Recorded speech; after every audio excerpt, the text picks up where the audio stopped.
Good morning, everyone. This is Cynthia Nevels. I'm the host for Cowgirls and Crowdfunding. Thank you so much for joining us this morning. I'm super excited to have to broadcast this show live on thinkcrowdfund.com as well as on Google and YouTube this morning. I'm looking forward to sharing some additional great information with you. But first, let me say thank you to our generous sponsors who have sponsored this broadcast. Wells Fargo Bank and Comerica, as well as Lyft Fund. We really appreciate their support for this community outreach that we are conducting. I am super excited about today's show. The topic of today's show actually is centered on raising capital, but not necessarily just raising capital. We're going to be talking about resources that are available through collaboration, cooperation, amongst women-owned businesses, and what resources are available to help you raise capital out there, and programs as well. So we're going to talk about that as well. Today, I have a super guest on the show, Dr. Patty Greene. Patty Greene is the Paul T. Babson Chair in Entrepreneurial Studies at Babson College, and she's also the current academic director for the Goldman Sachs 10,000 Small Business Program and 10,000 Women Program. Patty, thank you so much for joining me on Cowgirls and Crowdfunding this morning. Oh, thank you, Cynthia. It's a pleasure to be here with you. So let's talk about your background a little bit before we get into our topic. Tell us a little bit about all of the different things that you've done. You have an extensive background in the world of entrepreneurship, but tell us a little bit about your background. I call my background eclectic. I'm from a really small town in Pennsylvania. For a while, my dad had a small business. It really was a town of small businesses, but I never thought of going into the field of entrepreneurship or small business. Frankly, never thought about being a professor. I started more in healthcare. I was an inventory auditor for a while also. And then as a later stage academic, focused on entrepreneurship, the study of how businesses start and grow, and a really extensive focus on women's entrepreneurship. So over the years, I've done a lot of research on that, largely through the Diana Project, an organization we started to study women in venture capital when it first started. Now it's a little bit broader. And in fact, we just had what I think is our 8th annual conference in Norway. It's now an international conference. We limit it to about 100 researchers a year, and we come together from all over the world to study women business owners and their businesses. So that on the research side is a lot of my focus. On the teaching, I now work I do work exclusively with the 10,000 Small Businesses and 10,000 Women programs, helping to design curriculum that is immediately actionable and based on peer learning. So those, I think, are my two sort of hot spots right now. How did 10,000 Women come about? I find that program very interesting. How did that come about? How did it what? I'm sorry. 10,000 Women. How did that program come about? That was really, that preceded 10,000 Small Businesses. And again, based on research. So some research that came out of Goldman Sachs really showing how empowering women through economic development actually has a much broader impact than just their family or their own personal wealth. It really reaches into the community and societies and changes worlds. So based on that, they made a global commitment to work with women who wanted to grow their businesses, so not start it, but really grow their business, and in essence touched women in about 45 different countries, and did reach their 10,000 women during phase 1. That's fantastic. Now, Babson College is known as the premier institution for entrepreneurship and developing great entrepreneurs and a great program. And you've been involved with this process. Tell us a little bit more about your entrepreneurship program at Babson. Well, what's unique about, there's a couple of unique things about the way Babson approaches entrepreneurship and why we are the lead in entrepreneurship, ranked number 1. It's in our mission. So it's not part of what we do. It's not even part of what our business curriculum does. We all think about entrepreneurship, but we think about being entrepreneurial. So I think there's somewhat difference about, we don't limit it to entrepreneurship means owning a small business, or starting a small business, or even starting a larger business. It is understanding what it means to be entrepreneurial and then building the skills in order to do that. Just one small example, Our undergraduates, every single one of them works together to start a business. They start multiple small businesses. While a lot of schools now do that, they do it as their capstone. We do it as the very first thing they do. As freshmen, they work together to start their businesses, which means that the entire rest of their academic career, they always have that touchstone to go back to and say, remember what we learned. We learned about how we built teams. We learned about dealing with customs. We learned about, you name it. So it's more of a do, learn type of thing rather than a learn, do. And we take that philosophy into all the programs we develop. You have to practice entrepreneurship. You certainly do. So let's talk about women and developing women business owners and helping them understand the process of starting a business or building a successful business.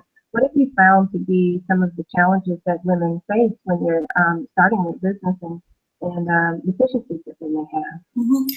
Well, I think there's some things that we don't necessarily talk enough about, or we kind of gloss over the fact that women still are largely responsible for their families. So not completely, and certainly in many households, it's more egalitarian. But for the most part, they are still providing the majority of care. I had breakfast this morning with a woman who's building a quite substantial business, and she used the term toggle. It's not a question of balance, it's toggle. How do you toggle back and forth between, what you bring to growing your business and what you bring to being the caregiver for your family, whether it's your children or your parents or that type of thing. And I don't think we have an authentic conversation about that anymore. I think we've kind of gotten away from it. But as part of that, there are many women now who are building larger companies, looking at what else they might do and understanding that it isn't that it's necessarily harder work, it's different work. So, it's deciding what do you want to build and then making sure that you have all the resources necessary, including the skill sets to build that.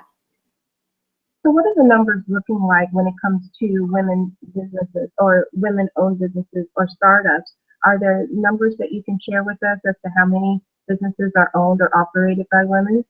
I like to look at the increases.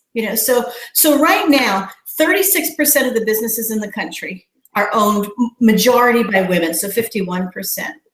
An additional 9%, though, are owned half and half, 50-50 between women and men.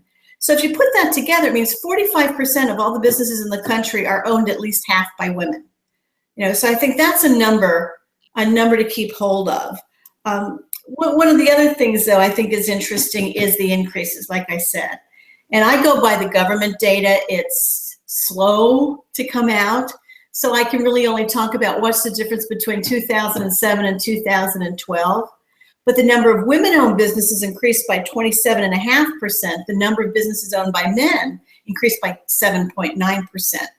So there's a much larger jump there for women. And as far as the revenues, they increased about the same. Women were 35%, men were 34%. So very, very similar. But employees, women grew more. And I think that's interesting because historically, women-owned businesses have stayed smaller as far as employees. But between those 5 years, 2007 to 2012, women's employment grew 19.4%, while men's grew 11.5%. So we're definitely seeing some changes, not only in that women are starting more, but I think they're starting to grow more. Do you have an opinion as to why more women are starting their own businesses? Is it because there's lack of opportunity in the corporate world, or is it because of innovation and they have great ideas, nowhere else to explore those ideas except through their own ventures?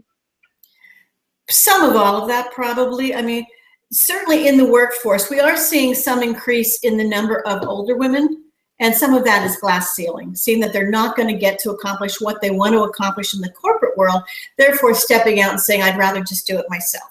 So there's certainly some of that. Some of it's social, though, and a lot of times changes in business ownership is social. What's going on in the rest of the world? So there is a matter of, we have many more role models now on women, all kinds of women entrepreneurs and business owners. So I think young girls think about it earlier. and therefore maybe more likely to go in. So some of it probably comes from just changes in society and the general acceptance of women business owners. So just technology may play part of it, but one of my new favorite numbers is to remind people that only 4.9% of all the businesses in the United States are tech-based businesses. So while we hear an awful lot of conversation about technology, venture capital, all those kinds of things, it's a very, very small slice of our economy. So it's important. We want young women to be aware of it, to make their choices about what's possible, but there's a much bigger economic world out there. So very true. Oftentimes we do hear a lot of talk about technology and VC capital going into technology companies, and we don't hear a lot about women-owned businesses that are technology-based companies. Some that's changing a bit, but Yeah. one of the things that we do hear is that there's still a challenge for raising capital for any type of women-owned business, and I know you're doing some things to change that. Among some other women who are doing some things to change that. First of all, why is it such a challenge for women to raise capital, whether it's through debt or equity? Why is it a challenge for women? We can come back to the debt, because I'd actually like to push back a little bit on what part of that is a challenge. Equity, absolutely, it's a huge challenge.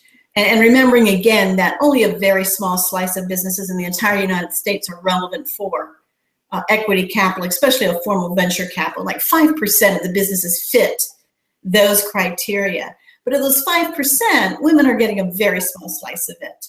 You know, and it depends too. We have a lot of talk to do about definitions. You know, there's the women-owned, women-founded, that type of thing. Although women-owned is harder to talk about when in equity, because there's a lot more owners involved usually in that kind of company. So even thinking about what percent do you have to have in order to be owned. But we also look at women-led. How many women are on the founding team, that type of thing. And we have seen some improvement over the last 10 years as far as 15% of companies that get venture capital have women on their leadership team. That number's up. Still a small number, but a better number. However, only less than 3% of those companies have women CEOs. So that's, I think, that number has not improved greatly at all. Overall, of the venture capital dollars invested, about 3% of it goes to women-led companies. So small slice for equity in general, minuscule slice for women-owned companies. What about for debt? Is it easier now for women to utilize debt capital for starting or growing their business, in your opinion? If you would control and say, okay, we've got the same kinds of businesses, and largely the same kind of businesses, same age, that kind of thing. The research does not support discrimination against women in getting debt capital. Now, they go for different kinds, and it does suggest that there may be a difference in terms. But there's a lot of things, the things that go into debt capital too, it's often highly tied to personal credit. I mean, we all know that especially startups are not a fit for banks to begin with. And even when you're starting to go for your first couple bank loans, they're really personal loans. They're not business loans. Well, personal loans are attached to your personal credit. Women generally come into owning a business with smaller amounts of financial assets. They may have worked less, they have been paid less, those types of things. So when you're coming into it with a smaller degree of personal assets, there may be credit issues, there may not be. It's just that you don't have as much. So, I think we have to really look carefully at the conditions that we're talking about and point our actions, our activism really at what makes a difference there. Excuse me. Why are there differences in the outcomes? That's, I think it's a more helpful question, and it leads us to more resolvable actions. So what are some groups or organizations that you've heard of, or maybe even worked with, that are doing something to help with the why that challenge exists? Incubators, accelerators, like we have Tech Wildcatters here in Dallas, that's women-led, and then other entrepreneurship programs similar to 10,000 Women. What are programs that you've heard of that are doing something to help in this area? Mm-hmm. Well, with 10,000 small businesses, Babson just published a report called The State of Small Business in the United States, in America, actually it's called. And we looked very carefully at a lot of issues related to capital, to technology and innovation, to workforce, and to regulation and compliance. But one of the things that we found fairly consistently across our research is the importance of having an actual relationship with your financial institution. And that's different from, I know the name of my teller, which is sometimes what we hear when we ask, do you have a relationship with your bank? So understanding, and I think I am answering your question, that technical assistance and support organizations need to teach how to be a good banking client, as well as, how to ask for the money. It's how to build up that relationship. One of the things we found in this report that was just released earlier this month is the fact that when people are looking for capital, their first step is usually still their existing bank. So again, thinking about that relationship and where they go for information. One idea then for support organizations is provide, broader information like you do, Cynthia. Educate people about what else is out there. It may be that the financial institution is their best source, but let's look at, especially for earlier and smaller businesses, let's look at what else is out there and then make an informed decision about what's the best fit for me at this point in time for my business and for me personally. So I am all about the technical assistance. Wonderful. I know that part of the small business program and the 2000 Women program, you all bring in those types of resources to introduce them and educate the scholars that go through the program. Why was that so important? A couple of things, and I think specifically if we get back to the women too. One is just for the facts. So, when you considered a panel and you hear a community development financial institution, a SBA lender, another kind of commercial bank, an angel, a venture capitalist, a crowdfunder, all together, and can hear them say, okay, this is what I'm looking for in my deals. This kind of business, this kind of stage, this is the amount of money that I generally like to lend. This is what it costs. This is the interest. This is the fees. This is what else you get. You get this kind of advice. You get entree into these kinds of networks.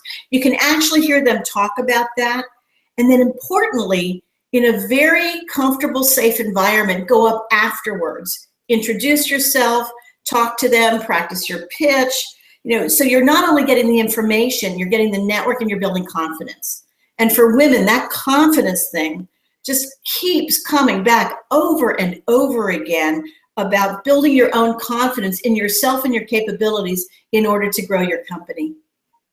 I agree. I remember Brenda Bazan, who was the co-founder of Mula Group, which was a crowdfunding platform a couple of years ago. She now has a venture capital investment firm now investing in women-owned businesses. But one of her talking points was that women really needed to build more confidence when it came to raising capital through any means. In particular, she was talking about crowdfunding and how women seem to fare better with crowdfunding if they remove the barrier or the challenge of confidence, if they were not afraid of failing in front of others or being afraid to make ask. And that seems to be something that is kind of normal for women. They don't want to fail in public and they don't want to make the ask. But then you also have another side where you have women who are fearless who aren't afraid to make the ask. What have you seen when it comes to women rebuilding or building their confidence when it comes to raising capital? It's true, and two particular things that you said there too, makes me think of. One is we do confidence to ourselves. Confidence is not an actual measure of capabilities. It's our self-perception of our capabilities. And frankly, when I go into a classroom and say we're teaching money and metrics, and I look across a classroom, rarely do I see that the male business owners are really that much better at their financial statements than the women business owners in the room. Anecdotally, we do not see a skill set difference. We do definitely see a confidence difference regarding the use of those financial statements. So I think we have to cut ourselves some slack and say it's not necessarily that we don't do it as well. It's, we perceive ourselves differently, and try and ratchet that up, maybe by some more realistic comparisons between people, which means actually talking about the things that we're not sure we know or not. So ripping off the Band-Aid and say, I'm just going to admit I'm not completely sure that this is the right way to do it, and with the other business owners, and for them to say, well, this is where we are, I agree. And frankly, to me, that's one of the beauties of the 10,000 Small Business Program, is it helps create that safe place for all kinds of business owners to talk to each other and learn from each other. So I think peer learning is just a hugely important aspect of that. The only other thing I was going to say quickly about what you said is also, if you can't take a no from your ask, you probably shouldn't be doing this. What's the worst that happens is they say no. You're going to get a lot of no's, and you just keep doing the no's until you get to the yes. So I think you just have to let that go as, oh my goodness, they might say no. Yeah, but what do you learn from that? Then you try and figure out, well, why did they say no? And how do I address that if I want to the next time? Maybe the no means, we're really not a fit. But figuring that out, figuring what's behind the no, just it'll help you to eventually get to that yes. I'm in agreement with you. It made me think back to when I was a little girl, and I'm sure for others as well, wanting to be liked on the playground. And I think that women really do take no as you don't like me, and we have to remove that and really just focus on how do we get to the yes. Yeah. Whether it's a banker or it's crowdfunding, don't think about, or don't take it personally, I think is what I'm really trying to say. Yeah. Now I completely agree. We start so early with it, and it's really hard to get rid of. But if you explicitly address it, I think if you examine it, maybe we have to be like Thoreau and I'll go live in a teeny tiny little cabin for a while and do some self-analysis. Because if you really think about it, then I think it helps you to get to the next step. But that's part of entrepreneurship, and that's almost what I mean by practicing, is just doing the analysis, figuring out what skills you need to build, and then practice that particular skill set. So let's talk about skills development, because that is a hot topic in many areas today, including entrepreneurship. Mm-hmm. I am a firm believer that entrepreneurs should take as many classes as they can to fill any knowledge gaps that they have so that they can be better managers. What resources exist, to your knowledge, that are there to help small business owners fill knowledge gaps? There are so many resources now. There's just an unbelievable wealth of resources. The challenge is, the most important resource for business owners, let's face it, is their own personal time. So the time it takes to search for the appropriate resource and check the fit and take advantage of the resource is really, that's a huge expense to the small business owners. So I think the self-analysis of trying to focus on what is it I truly need, and getting specific about that. It's like when you're asking someone to be a mentor or an advisory board, that type of thing. The more specific you can make your ask, the more likely is you're going to get an answer that's actually helpful. It's not just general, can you help me grow my business? Well, what the heck does that mean? Do you want more employees? Do you want more revenue? Do you want to work on your profit? For you, does growth mean you want to go from 7 to 17, or do you want to go to one of the 1% over 500? It's really figuring out, this is personal. What is it exactly I want to do? And then what do I need to get there? If you are still at the real general stage, then figure out who are the resources that can just help you brainstorm, to get to the, oh, now I get it. This resonates. What I really need right now is I need someone to help me learn how to evaluate opportunities. And frankly, I think for a lot of support programs, one of the things they're missing is that front end of opportunity. They kind of start with, okay, let's write your business plan.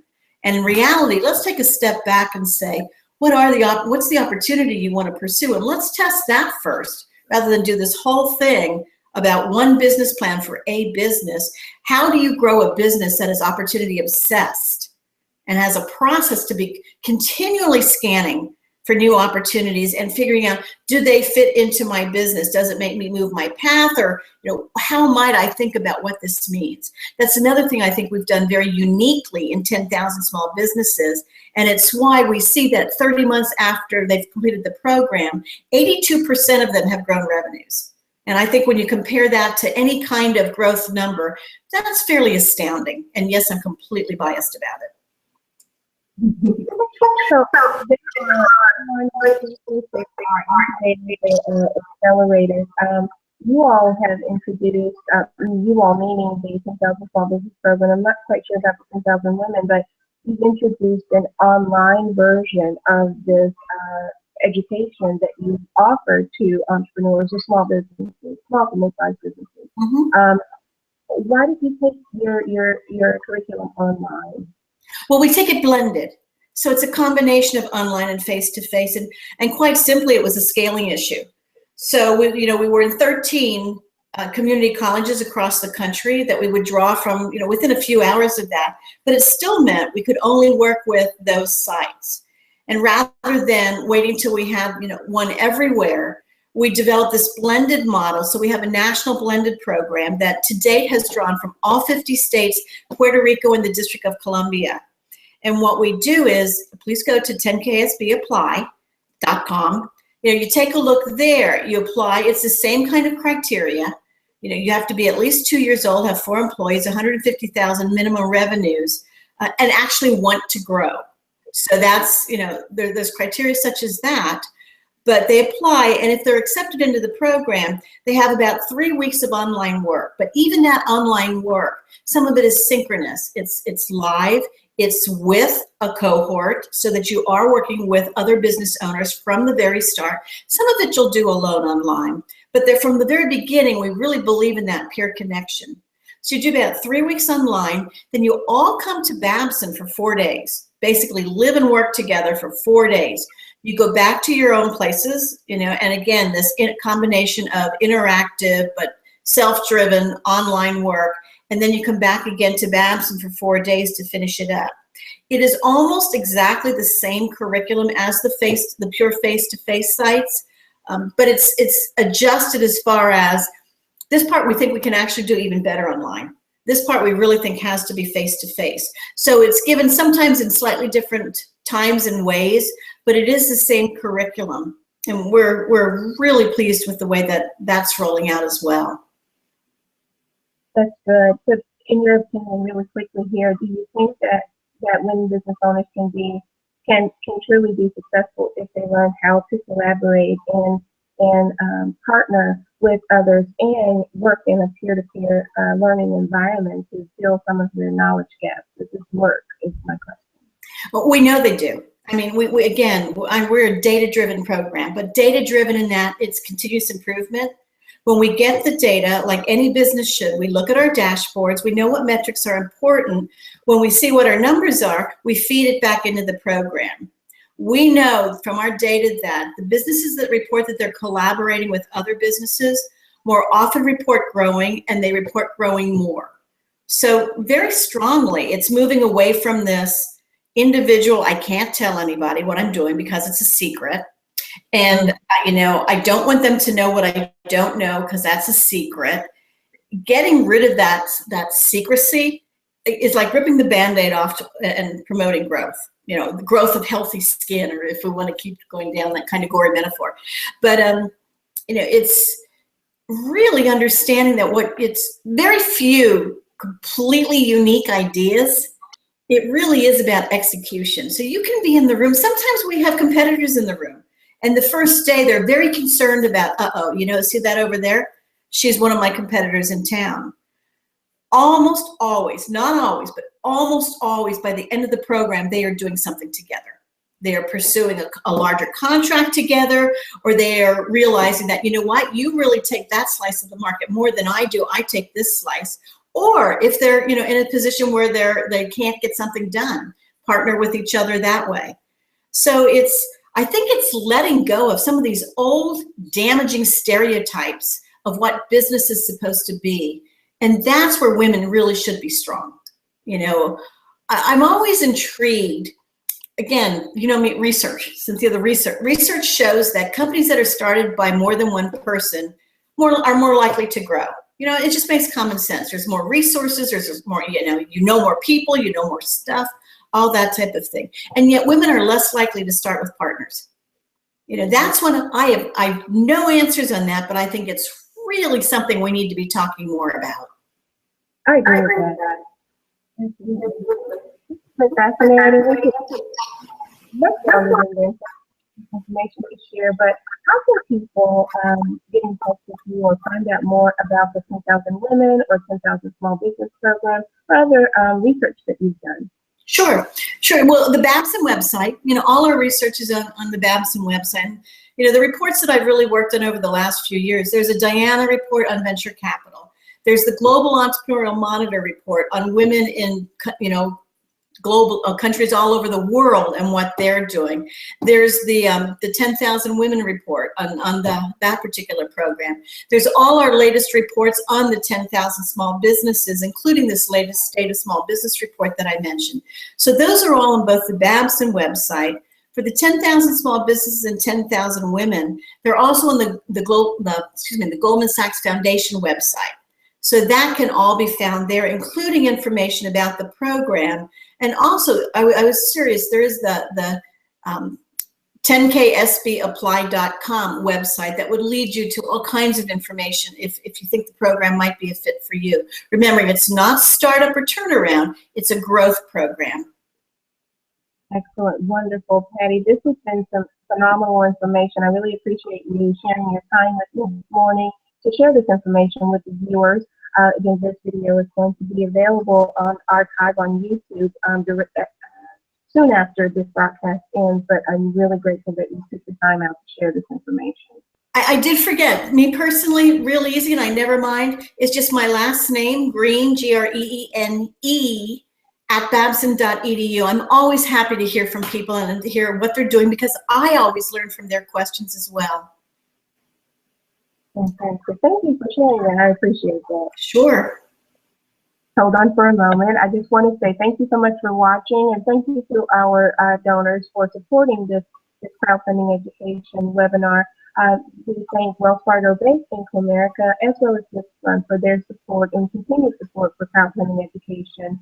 Tune in on July 7th. We have another great show coming to you with Selena Pena from Lift Fund, and we also have Jen Wayne from NextSeed, one of the national approved equity crowdfunding portals for the first. And we're going to be talking about raising capital through equity crowdfunding online. So join us again on July 7th at 10:30 a.m. Central. Thanks, everyone.